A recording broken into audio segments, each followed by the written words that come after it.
টেবিলের ওপর খাঁচায় খাঁচায় সাজানো হরেক রকম আম, বাটিতে বাটিতে হরেক রকম পানের মশলা, বিভিন্ন ধরনের খাবার।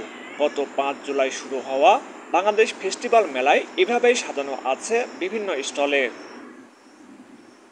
মেলার শেষ দিন বিকেলে মেলায় এসেছেন অনেক দর্শনার্থী।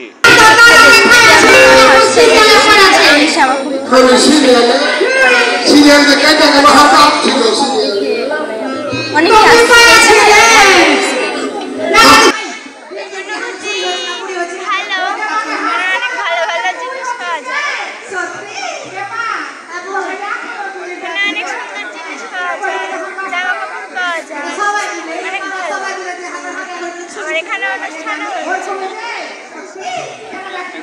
আর এখানে অনেক মানুষ আসতেছে, পর্যটক আসলে অনেক ভালো। মেলাটা আরো জমজমাট হতে পারত, কিন্তু জমজমাট হয়নি। যেটা প্রয়োজন আরো স্টলের অংশগ্রহণ, সেটাও হয়নি। আর বর্ষাকাল হওয়ার কারণে হয়তো পরিবেশটা একটু স্যাঁতসেঁতে। তাছাড়া মোটামুটি মেলা ভালোই। রেশম পণ্য, হরেক রকম আমের প্রদর্শনী, বিভিন্ন রকম খাবার, পর্যটন আকর্ষণ সম্বলিত স্টল সহ বিভিন্ন স্টল বসেছে মেলায়। আমার স্টলে শাড়ি, 3 পিস, 1 পিস, 2 পিস, বিভিন্ন রকমের অর্নামেন্টস, ইয়াররিং, চকার, সীতা, মালা, আংটি, বিভিন্ন ধরনের প্রোডাক্ট আছে, টাকরা, অনেক আইটেম আমার প্রোডাক্ট। আমাদের স্টলে হচ্ছে জামদানি শাড়ি আছে,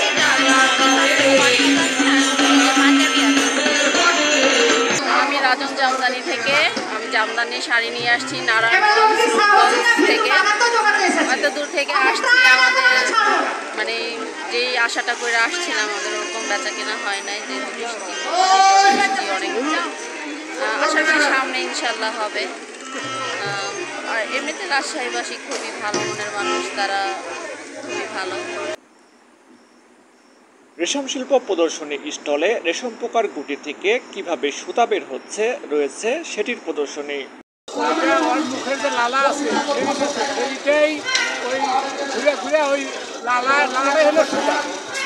মেলায় মোট স্টল বসেছে 87টি। তারিকা আজিজ, টিটিভি।